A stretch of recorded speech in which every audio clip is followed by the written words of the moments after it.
2장 25절 오늘 본문에 나와 있는 말씀 중에 한 부분입니다. 우리 주보에 있는 대로 한번 우리가 암송합니다. 다만 너희에게 있는 것을 내가 올 때까지 굳게 잡으라. 계시록 2장 25절 말씀 우리 다 같이 하겠습니다. 시작. 다만 너희에게 있는 것을 내가 올 때까지 굳게 잡으라. 계시록 2장 25절 말씀. 한 주간 하나님의 말씀 안에서 이 말씀을 통해 승리하기를 원합니다. 오늘 본문의 말씀입니다. 오늘 2장 계시록 2장 18절부터 29절까지의 말씀입니다. 401페이지가 되겠습니다. 두아디라 교회의 사자에게 편지하기를 그 눈이 불꽃 같고 그 발이 빛난 주석과 같은 하나님의 아들이 가라사대 내가 내 사업과 사랑과 믿음과 섬김과 인내를 아노니 내 나중 행위가 처한 것보다 많도다. 그러나 내게 책망할 일이 있노라. 자칭 선지자라 하는 여자 이세벨을 내가 용납함이니 그가 내 종들을 가르쳐 꾀어 행음하게 하고 우상의 제물을 먹게 하는도다. 또 내가 그에게 회개할 기회를 주었으되 그 음행을 회개하고자 아니하는도다. 볼지어다 내가 그를 침상에 던질 터이요 또 그로 더불어 간음하는 자들도 만일 그의 행위를 회개치 아니하면 큰 환난 가운데 던지고 또 내가 사망으로 그의 자녀를 죽이리니 모든 교회가 나는 사람의 뜻과 마음을 살피는 자인 줄 알리라. 내가 너희 각 사람의 행위대로 갚아주리라. 두아디라에 남아있어 이 교훈을 받지 아니하고 소위 사단의 깊은 것을 알지 못하는 너희에게 말하노니 다른 짐으로 너희에게 지울 것이 없노라. 우리 여기서부터 같이 한번 해봅시다. 시작. 다만 너희에게 있는 것을 내가 올 때까지 굳게 잡으라. 이기는 자와 끝까지 내 일을 지키는 그에게 만국을 다스리는 권세를 주리니 그가 철장을 가지고 저희를 다스려 질그릇 깨뜨리는 것과 같이 하리라. 나도 내 아버지께 받은 것이 그러하니라. 내가 또 그에게 새벽별을 주리라. 귀 있는 자는 성령이 교회들에게 하시는 말씀을 들을지어다. 아멘. 29절의 말씀까지 보았습니다. 오늘 말씀은 계속해서 계시록에 있는 7교회 중에 네 번째입니다. 우리가 지난주에 창립 예배 때 빌라델비아 교회를 말씀을 보았는데 그것까지 하면 5번째 이렇게 교회가 되겠습니다. 오늘은 두아디라 교회입니다. 7개 서신 중에 7개 교회에 대한 말씀 중에 가장 긴 말씀이 바로 오늘의 말씀, 즉 두아디라 교회를 향해서 하신 말씀이 가장 깁니다. 그러나 이 두아디라의 그 교회에 당면한 문제는요, 이 두아디라 교회뿐만 아니라 모든 7개 교회도 동일한 문제를 사실 경험했던 것을 우리가 알 수가 있습니다. 이 두아디라 지역은요, 굉장히 경제적으로 부유한 도시였습니다. 공통적인 게 있습니다. 오히려 부유하고 풍부할수록 마귀 역사가 심하다고 하는 거죠. 힘들고 가난하고 어려울수록 하나님을 믿는 성도들의 마음은 하나님을 향하여 집중되어 있음을 우리가 볼 수가 있습니다. 그러나 오늘 이 두아디라는 경제적으로 큰 도시였지만 그러나 그 당시 자연적인 요새가 없기 때문에 적들에 의해서 많은 공격을 수도 없이 받았다고 합니다. 하지만 그 두아디라 교회 지역 사람들은요, 열심으로 또 모여서 경제적인 풍요로움 때문에 열심히 사업을 했는데 특히 그 안에는 두아디라 지역에는 양모업자, 또 아마업자, 염색업자, 도자기업자, 또 피혁, 제혁, 가죽을 가지고 수공품을 만드는 그런 회사들, 업자들이 굉장히 많았다고 합니다. 그러니까 그 작은 직장들 안에 조합이라는 게 있어요. 지금 우리가 말하면 노동조합 같은 거죠. 이 상업조합들이 그 조직마다 다 있어가지고 그 조직 안에는 이상하게 그 조직별로 그 로마 신들이 섬기는 우상들을 섬기는 겁니다. 그래서 피역업자들은 이런 우상을 섬기고, 또 여기 무슨 뭐 양모업자들은 이런 우상을 섬기고, 도자기나 염색업자는 또 다른 걸 섬기고, 그래서 그 직장마다 회사마다 조합들이 있고, 그 조합은 모여서 한 달에 한 번씩 잔치를 벌이거나 또 꼭 그 모이기 전에 모여서 하는 일이 자기들이 섬기는 그런 수호신을 향해서 제사를 드리는 일들을 계속 했다라고 하는 것입니다. 그런데 이렇게 두아디라 지역에 그 조합들이 모여서 우상을 섬기고 또 잔치를 하고 파티를 여는 그런 일들이 사실 크리스찬들에게는 굉장한 고통이고 그것이 위험이라고 하는 것입니다. 왜냐하면은 그 직장에 다니는, 혹시 어떤 사람이 크리스찬인데 그 직장에 다니게 되면 꼭 조합에 가입을 해야 됩니다. 그래서 거기서 조합에 가입을 해야 참 많은 혜택을 받을 수 있고 직장 생활을 바로 할 수가 있는 거죠.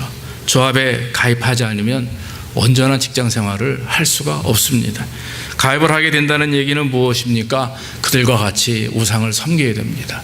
우상에게 바쳤던 음식을 먹어야 됩니다. 또 그들이 하는 어떤 그런 행동이나 그런 습관들을 따라 해야 되는 것입니다. 그러다 보니까 굉장히 크리스찬들이 고통을 많이 받고 조합에 갈 수도 없고 안 갈 수도 없는, 가자니 신앙적으로 걸리고 안 가자니 생활에 이게 큰 문제를 경험하고 이러면서 중간에서 갈팡질팡하며 어려움을 참 많이 경험했는데, 그런데 그런 상황 속에 이 두아디라 교회 내에 이상한 교훈이 하나 돌기 시작을 합니다. 그 교훈은 뭐냐면 이단적인데 내부에서부터 이상한 얘기들이 스물스물 나오기 시작하는데, 그건 뭐냐면, 야, 기독교인이라고 해서 이런 그 직업과 조합에 가입하지 말라는 이유가 과연 뭐냐? 그 무슨 이유가 있냐?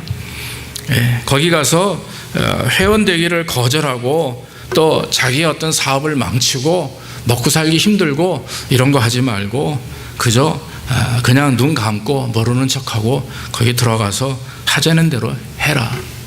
그 이유는 기독교인은 하나님이 성령께서 그 마음을 붙들어 주시기 때문에 어떤 단체에 가든 어떤 직업을 갖든 무슨 죄를 지었든 하나님의 해를 입지 않도록 도와주실 것이다. 이 말이 여러분 맞는 것 같아요? 틀린 것 같아요? 가만히 얼핏 들어보면요 맞는 것 같아요. 그런데 아주 오묘한 함정이 있습니다. 하나님이 우리 마음속에서 우리를 보호하시니까 한마디로 세상과 타협하고 우상 제물을 먹고 절을 해도 우리에게는 해를 입지 않는다. 그런 말입니다. 그 얘기를 누가 하느냐? 바로 그 두아디라 교회 내에 여선지자가 하나 있는데 이세벨이라고 하는 여자입니다. 원어 성경에는 점쟁이로 표현이 됩니다. 한마디로 스스로 선지자라고 그러지 사실은 점쟁이에요.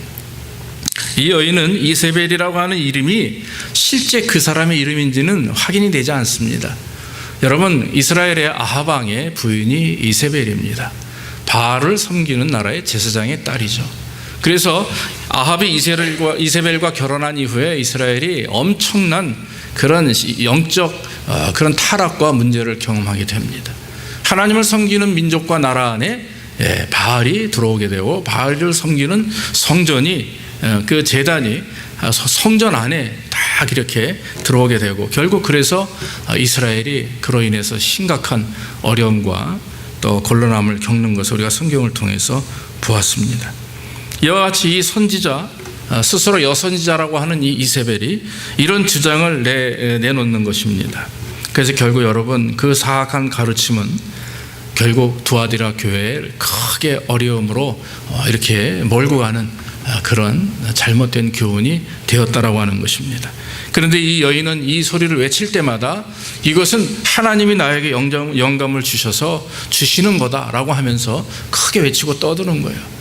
그러니까 이 말이 기초가 하나님에서부터 나온 것도 아닙니다. 말씀에 기초한 것도 아니고 그저 자기가 스스로 선지자라고 떠들면서 앞장서서 사람들에게 그런 교훈을 함으로 인해서 많은 사람들이 지금 심각한 현실적인 고통과 어려움을 경험하는데 그 소리를 딱 듣고 나니까 진짜 그래.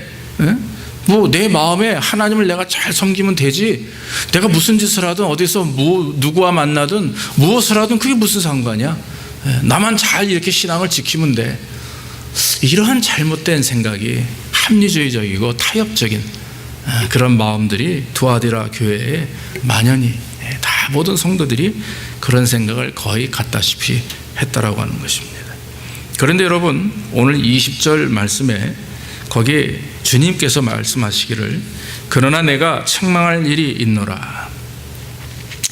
그러면서 자칭 선지자라는 여자 이세벨은 내가 용납함이니, 이세벨을 내가 용납함이니 그가 내 종들을 가르쳐 꿰어 행음하게 하고 우상의 제물을 먹게 하는도다. 두아디라 교회를 향해서 하는 거예요. 왜 이세벨을 용납하느냐? 네가 용납함으로 인해서 내 사랑하는 자녀들이 행음하게 하고 우상의 제물을 먹게 한다. 이렇게 이 이세벨을 야단하시는 말씀이 기록이 되어 있습니다. 사랑하는 성도 여러분, 지금 이세벨은요, 오늘날도 사탄은 이세벨과 같은 목소리를 가지고 우리에게 이렇게 얘기합니다. 세상을 이기는 가장 좋은 방법이 뭔 줄 아니?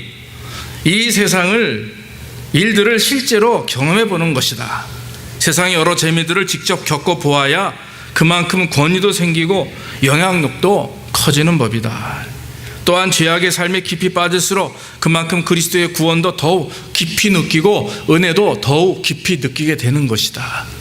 이것이 바로 이세벨의 교훈이라고 하는 것입니다. 여러분, 이세벨의 교훈에는요, 크게 두 가지 잘못된 것이 있습니다. 오늘 예수님께서 말씀하신 것처럼 첫째는 행음하게 하는 것이고 두 번째는 우상의 제물을 먹게 하는 것입니다. 여러분, 우상의 제물을 먹게 한다는 문제가 과연 무엇입니까? 여러분, 그 당시 우상에게 바쳤던 고기를 먹는 일입니다. 이 문제는 사실 초대교회 성도들에게는 굉장히 큰 문제고 매일 당하는 문제라고 하는 겁니다. 조합에 모여서 매달 우상에게 제물을 바치고 나면 그 제물의 양이 엄청나게 많은 거예요. 그래서 정말 제사장에게 잔뜩 갖다 주고 남은 음식들은, 남은 고기들은 그 조합원들이나 친구들이 그걸 가지고 집으로 가져간답니다. 그래서 그 고기를 잘 이렇게 음식을 만들어서 친구들을 불러가지고 그들에게 잔치를 배설하는 거예요. 그 당시 먹고 살기 힘든 그런 사람들은요, 그 잔치를 배설할 때마다 우르르 가가지고 잔치를 먹겠죠. 그런데 그들이 먹는 음식의 그 고기는 100% 다 우상에게 제물로 바쳤던 음식입니다. 그건 사실 크리스찬들이 안 가면 되는 거예요. 그래도 결심하고 내가 좀 손해를 보더라도 신앙의 지조를 지키겠다라고 안 가면 됩니다. 그러나 여러분, 더 심각한 문제가 있다라고 하는 거죠. 그것은 이스라엘 백성들이, 크리스찬들이 고기를 사 먹기 위해서 정육점에 갔는데 그 정육점에서 파는 모든 고기들이 우상의 제물이에요. 어떻게 그렇게 되냐 하면 제사장들이 고기가 너무 많으니까, 소나 양이나 이런 게 너무 많으니까 그걸 잡아다 각을 뜨고 그러고 나서는 그걸 정육점에다 비싼 값에 팔아버리는 거예요. 그럼 정육점 주인은 제사장에게 비싼 값에 샀기 때문에 사람들에겐 더 비싼 값에 팔면서, 그런데 사실 고기질이 제일 좋다고 합니다. 그래서 부유한 사람이든 가난한 사람이든, 부유한 사람은 더 많은 고기를 사겠지만 가난한 사람도 고기를 먹을 때가 있어야 되잖아요.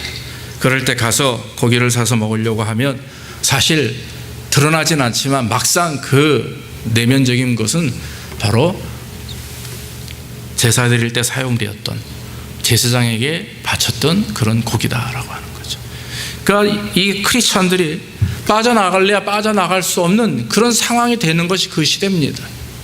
그러니까 여러분, 하나님의 말씀을 따라서 지키고 신앙생활 한다고 하는 것이 이게 그냥 외부적인 핍박, 잡아 가두고 목을 베어 죽이고 하는 이런 고통보다도 여러분, 오히려 그럴수록요, 사람들은 더 뭉치게 돼 있어요. 믿음 안에서 더 뭉치게 돼 있습니다. 6.25 때나 일제치하에 있을 때 우리나라 크리스찬들이, 우리 민족들이 말이죠, 우리 선배 목사님들이나 성도님들이 얼마나 환난 가운데서 강하게 뭉쳤습니까? 그러나 여러분, 이제 사단은 그런 방법을 쓰지 않습니다. 이런 방법을 쓰는 겁니다. 돌아서 우회적으로 우리가 깨닫지 못하도록 우리 안에 슬금슬금 우리의 습관을 통해서, 우리의 문화를 통해서, 우리의 감정과 우리의 삶의 모습을 통해서 사단은 우리를 살살살살 구석으로 몰아붙이는 거예요. 나중에는 결국 빼도 박도 못하게 뒤로 돌아서 도망갈 수 없을 정도로 우리를 올무로 꽉 잡아먹는, 이것이 오늘날 사단의 방법입니다. 그런데 여러분, 그 당시 두아디라 교회는, 그 성도들은 이미 그러한 어려움을 경험하고 있었다라고 하는 것입니다. 그때 여러분, 성경은 뭐라고 말씀합니까? 단호하게 말씀합니다. 교회의 태도는 분명합니다. 우상의 제물을 가까이 하지 말라, 이겁니다. 특별히 여러분, 그 당시에 이방인들이 기독교인들이 되는 개종하는 그런 모습 중에 가장 첫 번째 모습이 뭐냐면 우상의 제물을 먹지 않는 것으로 선언을 했다고 합니다. 내가 절대로 우상의 제물을 먹지 않고 우상과 타협하지 않겠다, 세상과 타협하지 않겠다, 이것이 바로 크리스찬이 되는 첫 번째 행동 방침이에요. 그렇기 때문에 여러분, 우상의 음식을 먹는다고 하는 자체는 음식을 먹는다라고 하는 의미보다도 더 큰 의미가 있습니다. 그것은 내 삶 속에, 내 생각 속에 그런 우상의 것들을 받아들이지 않겠다라고 하는 것입니다. 얼마나 중요한 일인지 모릅니다. 여러분, 이 크리스찬들이 신앙의 지조를 지키고 우상의 음식을 먹지 않고 그 조합원들과 같이 관계하지 않을 때 얻게 되는 여러 가지 어려움이 있잖아요. 여러분, 상상이 되지 않습니까? 회사에서 쫓겨나게 됩니다. 사람들과의 관계도 쫓겨나게 됩니다. 세상 친구들 다 떠나게 돼요. 여러분, 우리 그런 거 경험하지 않습니까? 믿음을 가지고 하나님을 온전히 섬기려고 하면 세상 친구들이 좋아합니까? 세상의 문화가 우리를 좋아합니까? 천만의 말씀이야. 점점점 우리와 멀어집니다. 여러분, 오히려 그것이 우리에게는 복이 되는 줄로 믿습니다. 그러므로 하나님을 온전히 섬길 때는요, 우리를 통해서 하나님을 만난 자들, 또 우리의 온전한 모습을 통해서 돌아서는 자들은 그게 축복이고 은혜가 되는데, 오히려 우리를 통해서 우리의 변화된 모습과 하나님을 섬기려고 하는 지조된 신앙의 모습을 보고 우리를 손가락질하고 떠나는 자들은 결국 하나님께 버림바 된다라고 하는 것입니다. 사랑하는 성도 여러분, 이런 어려운 상황 속에서 그 두아디라 교회와 그 주변에 있는 많은 성도들에게 이 이세벨의 교훈은 큰 나쁜 영향을 끼치게 되었다라고 하는 것입니다. 이세벨은 계속해서 이런 교훈을 또 사람들에게 얘기합니다. 절대로 고립될 필요가 없다. 크리스찬들이 왜 고립되느냐? 왜 지들끼리 모여가지고 앉아있느냐? 그럴 필요 없다. 그 당시에 여러분, 자살하는 사람도 많았다고 그래요. 역사에 보면 너무나 살기 어려우니까 크리스찬들이 스스로 목숨을 끊는 경우도 많았습니다. 이 세상의 관습이나 유행을 받아들여도 괜찮다, 곤란을 겪지 말아라, 스스로 목숨 끊지 말아라, 왜 그와 같이 고립되어서 스스로 사느냐? 그러지 말라. 이게 이세벨의 교훈입니다. 또한 교회가 세상에 적응해야 된다라고 얘기하는 것입니다. 세상이 교회에 적응하는 게 아니라 우리가 세상에 적응해야 세상을 불러들일 수 있지 않냐, 이거예요. 타협해야 된다, 교제해야 된다, 세상의 문화를 쫓아가야 된다, 이겁니다. 여러분, 오늘날 어떻습니까? 많은 사람들이 그런 생각을 많이 합니다. 목회자들 그래요. 세상적인 문화나 이런 것들을 받아들이고 그런 것을 통해서 교회가 사람들을 끌어들여야 된다. 다시 말하면 세상 사람들이 교회에 와서 거부감을 느끼지 말아야 예수를 믿는다. 여러분, 이게 맞는 소리 같죠? 천만입니다. 세상 사람들이 교회 들어오면 경건함과 이런 좀 경직됨과 이런 걸 너무나 싫어해요, 사실. 강단에서 목사님이 맨날 회개에 대해서 얘기하고 심판에 대해서 얘기하고 죄에 대한 말씀을 하면 성도들이, 특히 새신자들이 힘들어한다고 하는 거죠. 그래서 점점점 그런 말씀들이 줄어들므로 인해 세상은 어떻게 됩니까? 교회는 어떻게 됩니까? 또 타락하게 되는 거예요. 교회는 점점 세상과 같이 벗삼아서 살아가게 되는 것입니다. 그런데 이세벨의 교훈이 바로 그런 교훈입니다. 교회의 법이 세상의 법을 건드려서는 안 된다, 거스려서는 안 된다. 교회의 법이 세상의 법을 거스리지 말자. 참 심각한 얘기죠. 구체적으로 따지고 들어가 보면 이세벨의 교훈은 오늘날 지금 우리의 삶 속에, 우리 이 세대 속에서 많은 교회들이, 많은 크리스찬들이 알게 모르게 이세벨의 교훈을 따라가는 일들이 얼마나 많이 있는지 몰라요. 여러분, 우상의 제물을 먹지 않는다고 하는 것은 먹는 의미, 음식에 대한 문제만이 아니라고 하는, 바로 이런 모든 문제입니다. 이런 것들로 인해서 주님은 그것을 가증스럽게 여기신다, 사단의 깊은 것이라고 이렇게 말씀을 했습니다. 또 한 가지는 행음하게 한다고 말씀합니다. 이세벨의 교훈은 기독교인들이 예수님을 섬기는 데 있어서 배타적일 필요가 없다라고 말을 합니다. 여러분, 그 당시에 가이사는 나의 주다라고 하는 말을 하게 했다고 그래요. 사람들이 지나가다가도 어떤 조합에 모이면 처음에 가면서 암호같이 외치는 게 있는데, 그게 뭐냐면 가이사는 나의 주님입니다, 이거예요.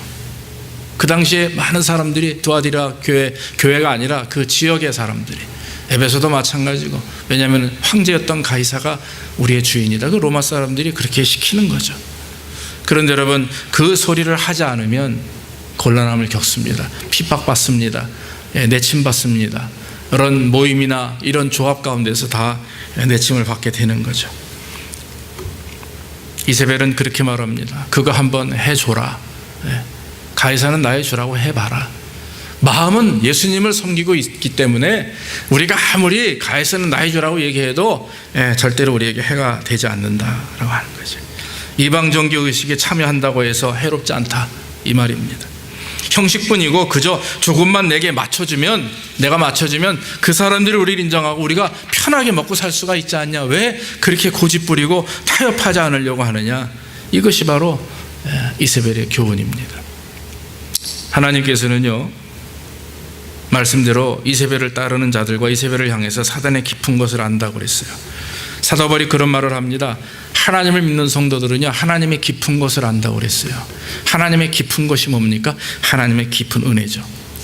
구원의 은혜, 축복의 은혜, 심판의 은혜, 이 은혜입니다. 근데 여러분, 사단의 깊은 것을 아는 사람들은 어떤 건 줄 아십니까? 이런 논리를 피는 사람들이에요.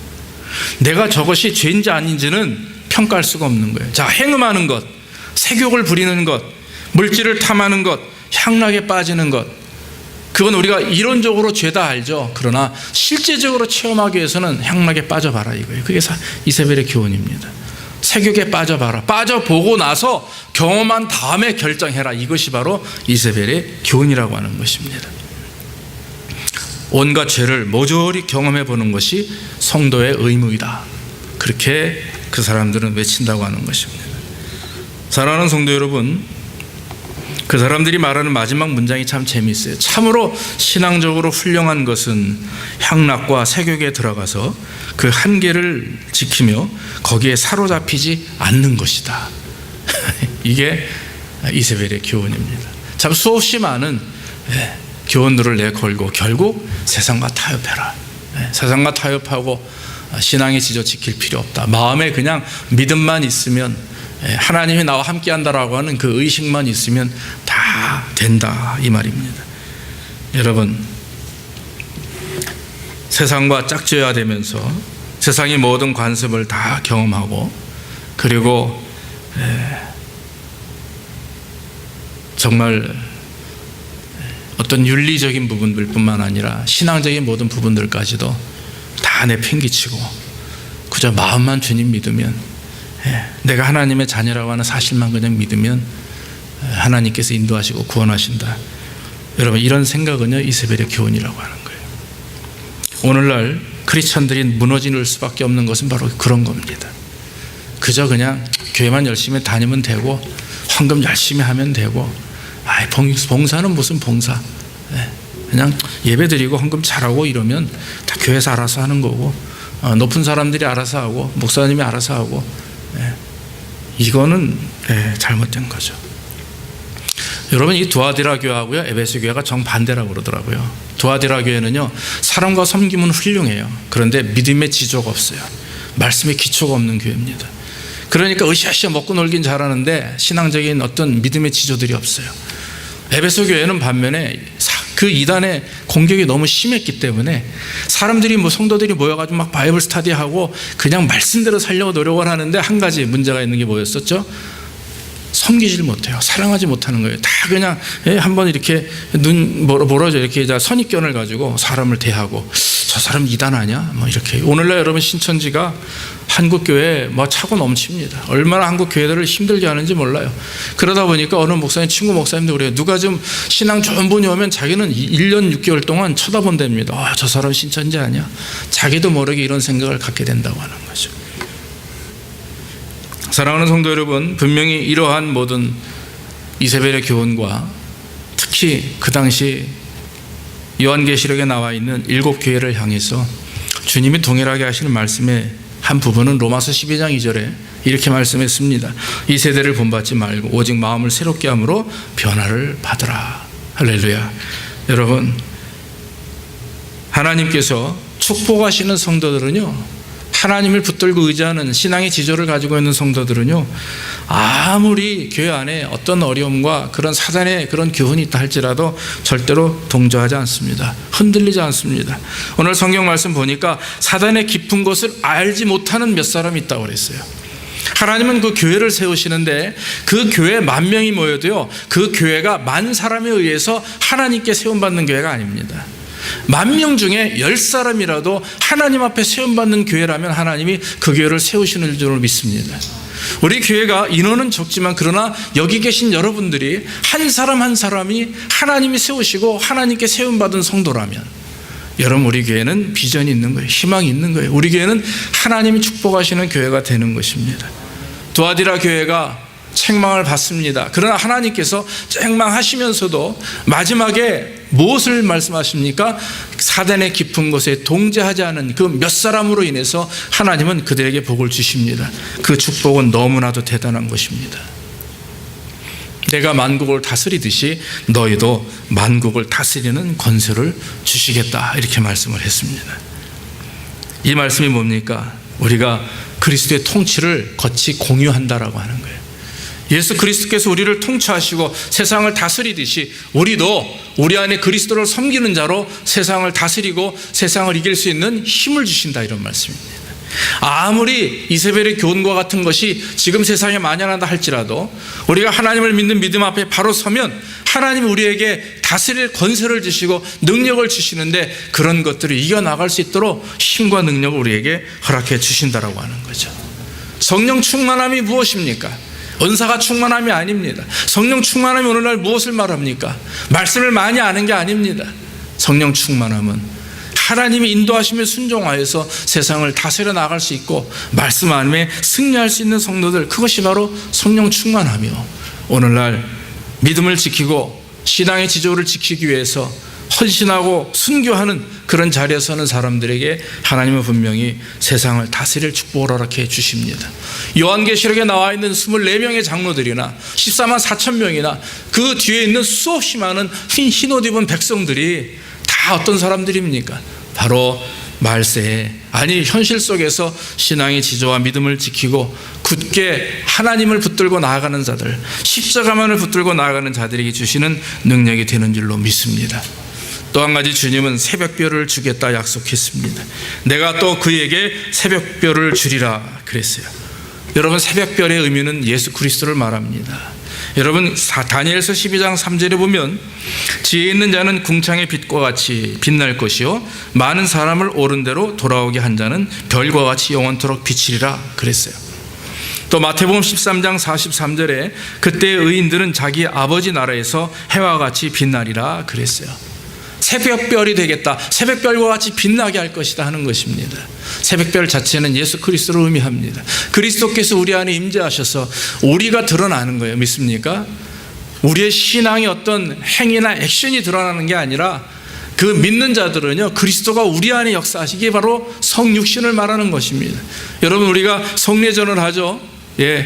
그리스도의 피를 마시고 그리스도의 살을 먹습니다. 그걸 뭘 얘기합니까? 그것은 그리스도를 내 마음속에 받아들이고 내 삶이 그리스도화되어서 주님이 기뻐하시는 장성한 분량에까지 이루는 그런 하나님을 믿는 백성의 삶을 살겠다라고 하는 거예요. 그래서 우리의 말과 행위가 오직 그리스도를 닮아가는, 즉 그리스도를 먹고 마신 자로서 삶을 살아가는 것을 말합니다. 그러니까 여러분, 세상에 그만큼 큰 축복이 어디 있겠어요?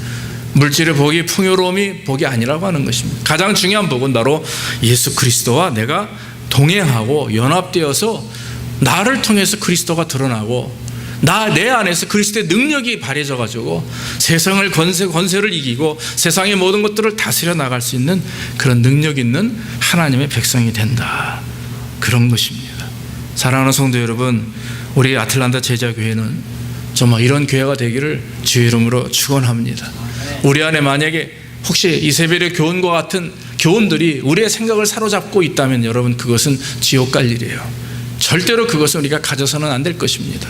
오늘 말씀을 통해서 다 버리고 다 타협주의, 합리주의, 또 세상에서 안일하게 살려고 하는 이런 모든 것들 다 버리고, 비록 고립되더라도, 비록 핍박을 받더라도, 비록 사람들에게 손가락질을 받더라도 하나님 말씀대로 순종해서 주님 오시는 그날에 다 잘했다 칭찬받는 하나님의 귀한 흰옷 입은 백성들 되기를 주의 이름으로 축원합니다. 기도하겠습니다. 아버지 하나님, 오늘도 부정한 종을 통해서 하나님의 말씀을 증거할 수 있도록 인도하시니 감사합니다.